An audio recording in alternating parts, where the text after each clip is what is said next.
ದೆಹಲಿಯಲ್ಲಿರುವ ನರೇಂದ್ರ ಮೋದಿ ಅವರಿಗೆ ತಲುಪಬೇಕು. ಈ ಬಾರಿಯ ಸಂಕಲ್ಪದಲ್ಲಿ ಹಗರಿ ಬೊಮ್ಮನಹಳ್ಳಿಯ ಭೀಮಾ ನಾಯಕನನ್ನ ಕಾಶಿಗೆ ಯಾತ್ರೆಗೆ ಕಳಿಸ್ತೀವಿ ಅನ್ನುವ ಸಂದೇಶ.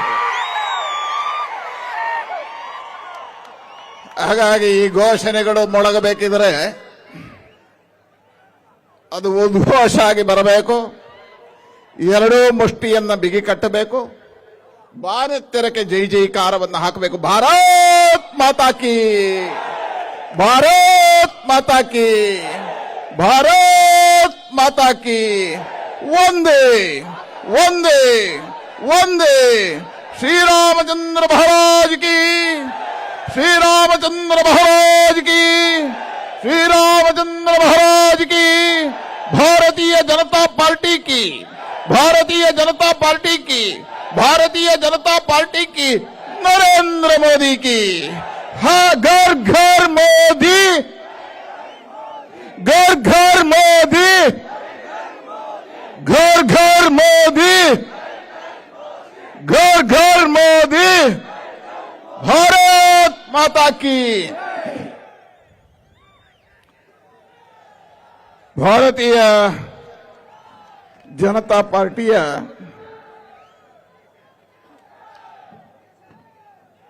ನೆಲ್ಸನ್ನ ನಂದ ಸ್ವರ ದೊಡ್ಡದಿದೆ.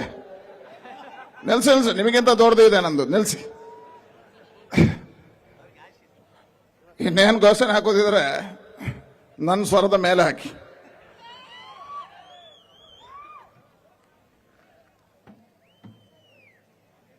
ಭಾರತೀಯ ಜನತಾ ಪಾರ್ಟಿಯ ವಿಜಯ ಸಂಕಲ್ಪ ಯಾತ್ರೆಯ ಈ ಸಭಾ ವೇದಿಕೆಯ ಉಪಸ್ಥಿತರಿರತಕ್ಕಂಥ ಈ ಯಾತ್ರೆಯ ನೇತೃತ್ವವನ್ನು ವಹಿಸಿರುವ ಕರ್ನಾಟಕ ರಾಜ್ಯದ ಸರಳ ಸಜ್ಜನಿಕೆಯ ರಾಜಕಾರಣಿಯಾಗಿ, ಮಾಜಿ ಮುಖ್ಯಮಂತ್ರಿಯಾಗಿ, ಮಾಜಿ ಸಚಿವರಾಗಿ, ಹುಬ್ಬಳ್ಳಿ ನಗರದ ಜನಪ್ರಿಯ ಶಾಸಕರು, ನಮ್ಮೆಲ್ಲ ಹಿರಿಯರಾಗಿರ್ತಕ್ಕಂಥ ಜಗದೀಶ್ ಶೆಟ್ಟರ್ ಅವರು, ನನ್ನ ಲೋಕಸಭೆಯ ಮಿತ್ರರು, ನಿತ್ಯ ನಿರಂತರವಾಗಿ ಲೋಕಸಭೆಯಲ್ಲಿ ತನ್ನ ಕ್ಷೇತ್ರದ ಬಗ್ಗೆ ಚಿಂತನೆಯನ್ನು ಮಾಡುವ, ಬೆಳಗಿನಿಂದ ಸಂಜೆಯವರೆಗೆ ಲೋಕಸಭೆಯ ಕಲಾಪಗಳಲ್ಲಿ ಭಾಗವಹಿಸಿ ನಿತ್ಯ ನಿರಂತರ ಮಂತ್ರಿಗಳ ಮನೆ ಬಾಗಿಲಿಗೆ ಅಲೆದಾಡಿ ಈ ಲೋಕಸಭೆಗೆ ಅತಿ ಹೆಚ್ಚು ಅನುದಾನಗಳನ್ನು ತಂದಿರುವ ಹಿರಿಯರಾಗಿರ್ತಕ್ಕಂಥ ಸಂಸದ ದೇವೇಂದ್ರಪ್ಪನವರೇ, ನನ್ನ ರಾಜ್ಯದ ಯುವ ನಾಯಕರು, ವಿಧಾನ ಪರಿಷತ್ನ ಮಾಜಿ ಸದಸ್ಯರು, ಈ ಯಾತ್ರೆಯ ಸಂಚಾಲಕರಾಗಿರ್ತಕ್ಕಂಥ ಮಿತ್ರ ಸಿದ್ದರಾಜು ಅವರೇ, ಮಾಜಿ ಶಾಸಕರು, ಈ ಕ್ಷೇತ್ರಕ್ಕೆ ಕೋಟಿ ಕೋಟಿ ಅನುದಾನಗಳನ್ನು ತಂದಿರುವ ನೇಮಿರಾಜ್ ನಾಯಕ್ ಅವರೇ, ವಿಭಾಗ ಪ್ರಭಾರಿಗಳಾಗಿರ್ತಕ್ಕಂಥ ಸಿದ್ದೇಶ್ ಯಾದವ್ ಅವರೇ, ವಿಭಾಗ ಪ್ರಭಾರಿಗಳಾಗಿರ್ತಕ್ಕಂಥ ಚಂದ್ರಶೇಖರ್ ಹಲಗೇರಿ ಅವರೇ, ನಗರದ ಅಧ್ಯಕ್ಷರಾಗಿರ್ತಕ್ಕಂಥ ವೀರೇಶ್ವರ ಸ್ವಾಮಿ ಅವರೇ, ಮಂಡಲ ಪ್ರಭಾರಿಗಳಾಗಿರ್ತಕ್ಕಂಥ ನಂಜನಗೌಡ್ರೆ, ವೇದಿಕೆ ಮೇಲೆ ಆದ್ಯ ಗಣ್ಯ ಅತಿಥಿ ಬಂಧುಗಳೇ, 16 ವರ್ಷಗಳಿಂದ ಕಮಲವನ್ನ ಮನೆ ಮನೆಗಳಲ್ಲಿ ಅರಳಿಸ್ತಿರತಕ್ಕಂಥ, ಮುಂದಿನ ಚುನಾವಣೆಯಲ್ಲಿ ಕಮಲವನ್ನ ಅರಳಿಸುವುದಕ್ಕೆ ಸಂಕಲ್ಪದ ಸಿದ್ಧಿಗೆ ಬಂದಿರುವಂತ ಎಲ್ಲ ಕಾರ್ಯಕರ್ತ ಭಾರತೀಯ ಜನತಾ ಪಾರ್ಟಿ ಅಭಿಮಾನಿ ದೇವರುಗಳಿಗೂ ಪ್ರಣಾಮಗಳನ್ನು ಅರ್ಪಿಸ್ತೇನೆ. ಮಾಧ್ಯಮದ ಮಿತ್ರರೇ, ಈ ಕ್ಷೇತ್ರ ಬಹಳ ಪವಿತ್ರವಾಗಿರ್ತಕ್ಕಂಥ ಕ್ಷೇತ್ರ. ಕೊಟ್ಟೂರೇಶ್ವರನ ಪಾದಕಮಲಗಳಿಗೆ ನಾನು ಪ್ರಣಾಮಗಳನ್ನು ಅರ್ಪಿಸ್ತೇನೆ. ಗೋನೆ ಬಸವೇಶ್ವರ ಸ್ವಾಮೀಜಿಯವರು ಕುಣಿದಾಡಿರ್ತಕ್ಕಂಥ ನೆಲ ಇದು. ಆ ಬಸವೇಶ್ವರ ಸ್ವಾಮೀಜಿಗಳನ್ನ ಸ್ಮರಿಸ್ತೇನೆ.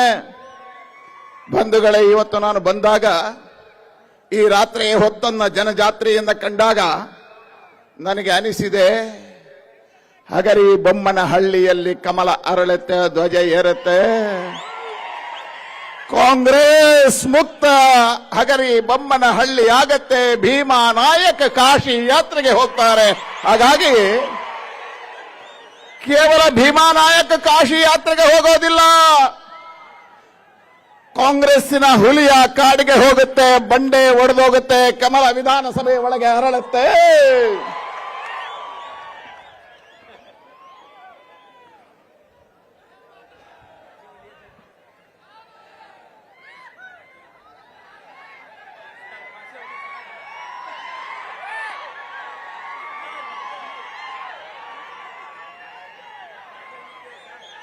ಹುಲಿಯ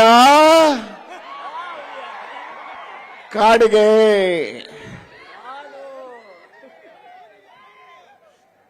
ಬಂಡೆ ಆ ಕ್ರಷರ್ನ ಒಳಗಡೆ.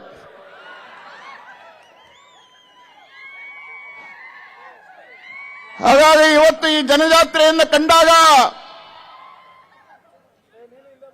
ಹಗರಿ ಬೊಮ್ಮಳೆಹಳ್ಳಿಯ ಈ ಉತ್ಸಾಹವನ್ನು ಕಂಡಾಗ, ಎಲ್ಲಿರ್ತಕ್ಕಂಥ ಕಾರ್ಯಕರ್ತರ ಪ್ರೇರಣೆಗಳನ್ನು ಕಂಡಾಗ ನನಗೆ ವಿಶ್ವಾಸ ಇದೆ, ಹಗರಿ ಬೊಮ್ಮನಹಳ್ಳಿಯಲ್ಲಿ ಭಾರತೀಯ ಜನತಾ ಪಾರ್ಟಿಯ ಶಾಸಕರಾಗ್ತಾರೆ. 150 ಸ್ಥಾನಗಳನ್ನು ಭಾರತೀಯ ಜನತಾ ಪಾರ್ಟಿ ಪಡೆಯುತ್ತೆ, ಭಾರತೀಯ ಜನತಾ ಪಾರ್ಟಿ ಪಡೆಯುತ್ತೆ.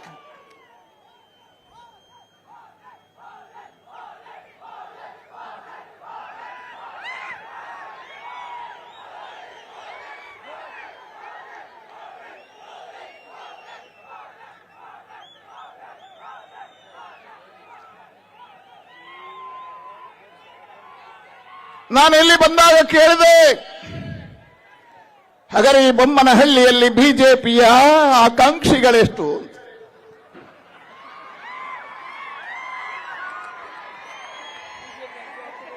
ನಮ್ಮ ನಾಯಕರು ಹೇಳಿದ್ರು ಬಹಳ ಕಡಿಮೆ ಇದೆ, 10 ಜನ ಇದ್ದಾರೆ. ನಾನು ನೋಡಿದೆ, ಆ ಭಾಗದಲ್ಲಿ ಒಬ್ಬರಿಗೆ, ಆ ಭಾಗದಲ್ಲಿ ಒಬ್ಬರಿಗೆ, ಈ ಭಾಗದಲ್ಲಿ ಒಬ್ಬರಿಗೆ, ಈ ಭಾಗದಲ್ಲಿ ಒಬ್ಬರಿಗೆ, ಅಲ್ಲಲ್ಲಿ ಕೆಲವರು ಘೋಷಣೆಗಳನ್ನು ಹಾಕಿದರು. ಕಡಿಮೆ, ಒಂದು 20 ಜನ ಆದರೂ ಬೇಕಿತ್ತು. ಯಾಕೆ? ನನ್ನ ಹತ್ರ ಪತ್ರಕರ್ತರು ಕೇಳಿದರು, ಒಂದು ಕ್ಷೇತ್ರಕ್ಕೆ ಹೋದಾಗ ನಿಮ್ಮ ಪಾರ್ಟಿಯಲ್ಲಿ 20 ಜನ ಆಕಾಂಕ್ಷಿಗಳಿದ್ದಾರೆ. ನಾನು ಹೇಳಿದೆ, ಇದು ನನ್ನ ಪಾರ್ಟಿಯ ಹೆಮ್ಮೆ. ಆ ಕ್ಷೇತ್ರದಲ್ಲಿ ಭಾರತೀಯ ಜನತಾ ಪಾರ್ಟಿ ಬೆಳೆದಿದೆ. ಕಾರ್ಯಕರ್ತ ನಾಯಕನಾಗಿದ್ದಾನೆ, ಕಾರ್ಯಕರ್ತ ನಾಯಕನಾಗಿದ್ದೇನೆ. ನಾನು ಅಭಿನಂದನೆ ಸಲ್ಲಿಸ್ತೇನೆ 10 ಜನರಿಗೆ. ನೀವು 10 ಜನ ಅಲ್ಲ, ಇಲ್ಲಿ ಕೂತ ಪ್ರತಿಯೊಬ್ಬನಿಗೂ ಶಾಸಕನ ಸ್ಥಾನ ಕೇಳುವ ಹಕ್ಕಿದೆ, ಹಕ್ಕಿದೆ, ಹಕ್ಕಿದೆ. ನಮ್ಮ ಭಾರತೀಯ ಜನತಾ ಪಾರ್ಟಿಯ ವಿಶೇಷ ಅದು. ಪ್ರತಿಯೊಬ್ಬ ಕಾರ್ಯಕರ್ತ ನಾಯಕನಾಗ್ತಾನೆ. ಹಾಗಾಗಿ ನಮ್ಮ ಪಾರ್ಟಿಯಲ್ಲಿ ಚಾ ಮಾರುವ ಹುಡುಗ ದೇಶದ ಪ್ರಧಾನಮಂತ್ರಿ ಆದ, ದೇಶದ ಪ್ರಧಾನಮಂತ್ರಿ ಆದ.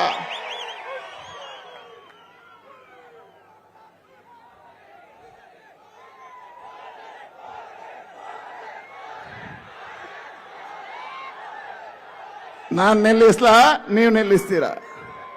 ನಿಲ್ಲಿಸ್ಲಾ? ನಾನು ನಿಲ್ಲಿಸ್ಲಾ? ನಾನು ನಿಲ್ಲಿಸಬೇಕು ಅಂತ ಆದ್ರೆ ನೀವು ಘೋಷಣೆ ಹಾಕಿದ್ರೆ ಆಯ್ತು, ನಿಲ್ಲಿಸ್ತೇನೆ.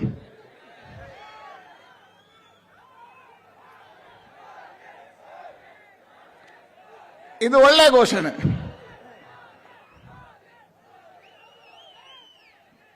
ನಮ್ಮ ಪಾರ್ಟಿ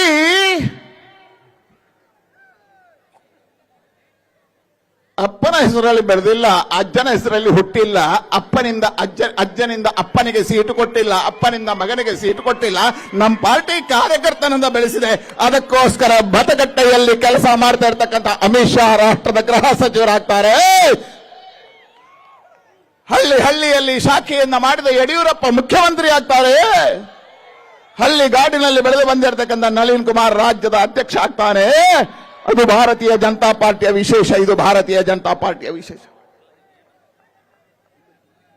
ಹಾಗಾಗಿ ಹೇಳಿದೆ, ನಮ್ಮಲ್ಲಿ 10 ಜನ ಅಲ್ಲ, ಇಲ್ಲಿರುವ ಕೂತ ಪ್ರತಿಯೊಬ್ಬನಿಗೂ ಶಾಸಕನ ಸ್ಥಾನ ಕೇಳುವ ಹಕ್ಕಿದೆ, ಕೊಡುವ ಹಕ್ಕು ಪಾರ್ಟಿಗಿದೆ. ಅದು ಪಾರ್ಲಿಮೆಂಟರಿ ಬೋರ್ಡ್ ಕೊಡುತ್ತೆ. ನಾನು ಅಭಿನಂದನೆ ಸಲ್ಲಿಸ್ತೇನೆ. ಇಲ್ಲಿ ಬಂದಾಗ 10 ಜನರನ್ನು ಕೂತ್ಕೊಳಿಸಿ ಕೇಳಿದೆ, ನಿಮಗೆ ಸೀಟ್ ಯಾರಿಗಾದ್ರೂ ಒಬ್ಬನಿಗೆ ಸಿಗುತ್ತೆ, 9 ಜನರಿಗೆ ಸಿಗೋದಿಲ್ಲ. ನಿಲ್ರಿ, ಗೊತ್ತಿದೆ, ಎಲ್ಲ ನೋಡ್ಕೊಂಡು ಬಂದಿದ್ದೇನೆ, ಗೊತ್ತಿದೆ. ನೋಡಿ, ಯಾರ ಪರವಾಗಿ ಹೆಚ್ಚು ಘೋಷಣೆ ಸಿಗುತ್ತಾ ಅವರಿಗೆ ಸೀಟ್ ಕೊಡೋದಿಲ್ಲ. ಇದು ರಾಜ್ಯಾಧ್ಯಕ್ಷ, ನಾನು ಕೊಡೋದೇ ಇಲ್ಲ. ಸ್ಪಷ್ಟ ಇದೆ. ನಾನೆಲ್ಲ ನೋಡಿ ದಕ್ಷಿಣ ಕನ್ನಡದಿಂದ ಇಲ್ಲಿವರೆಗೆ ಬಂದಿದ್ದೇನೆ. 224 ಕ್ಷೇತ್ರಗಳ ದರ್ಶನವನ್ನ ಮಾಡಿದ್ದೇನೆ. ಈ ಬಾರಿ 150 ಸ್ಥಾನಗಳನ್ನ ಭಾರತೀಯ ಜನತಾ ಪಾರ್ಟಿ ಗೆದ್ದೇ ಗೆಲ್ಲುತ್ತೆ. ಮತ್ತೆ ಸರ್ಕಾರ ನಮ್ದು ರಚನೆ ಆಗುತ್ತೆ. ಹಾಗಾಗಿ ಭಾರತೀಯ ಜನತಾ ಪಾರ್ಟಿಯಲ್ಲಿ 2 ಮಂತ್ರ. ಒಂದು ಅಭಿವೃದ್ಧಿಯ ಮಂತ್ರ, ಇನ್ನೊಂದು ಮೋದಿಯ ಮಂತ್ರ. ಆ ಎರಡು ಮಂತ್ರದಲ್ಲಿ ನಮ್ಮ ಗೆಲುವಾಗುತ್ತೆ. ಹಾಗಾಗಿ 10 ಜನರಲ್ಲಿ ಕೇಳಿದ್ದೇನೆ. ಆ 10 ಜನ ಏನ್ ಹೇಳಿದ್ದಾರೆ ಗೊತ್ತಾ? ಈ ಬಾರಿ ನಮ್ಮ ಸಂಕಲ್ಪ ಒಂದೇ ಇದೆ, ಭಾರತೀಯ ಜನತಾ ಪಾರ್ಟಿ ಯಾರಿಗೆ ಸೀಟ್ ಕೊಟ್ಟರು ನಾವು 10 ಜನ ಜೊತೆಯಾಗಿ ಕೆಲಸ ಮಾಡ್ತೀವಿ, ಈ ಕ್ಷೇತ್ರದಲ್ಲಿ ಕಮಲವನ್ನು ಅರಳಿಸ್ತೇವೆ ಅಂತ ಹೇಳಿದ್ದಾರೆ. ಅವರಿಗೆ ಅಭಿನಂದನೆಗಳನ್ನು ಸಲ್ಲಿಸ್ತೇನೆ. ಒಂದ್ಸಾರಿ ಆ 10 ಜನ ಎದುರು ಬನ್ನಿ. ಆ 10 ಜನ. ಹೆಚ್ಚಿನ ವಿಡಿಯೋಗಳಿಗೆ ಪ್ರತಿಧ್ವನಿ ಯೂಟ್ಯೂಬ್ ಚಾನೆಲ್ ಸಬ್ಸ್ಕ್ರೈಬ್ ಮಾಡಿ, ಬೆಲ್ ಐಕಾನ್ ಕ್ಲಿಕ್ ಮಾಡಿ.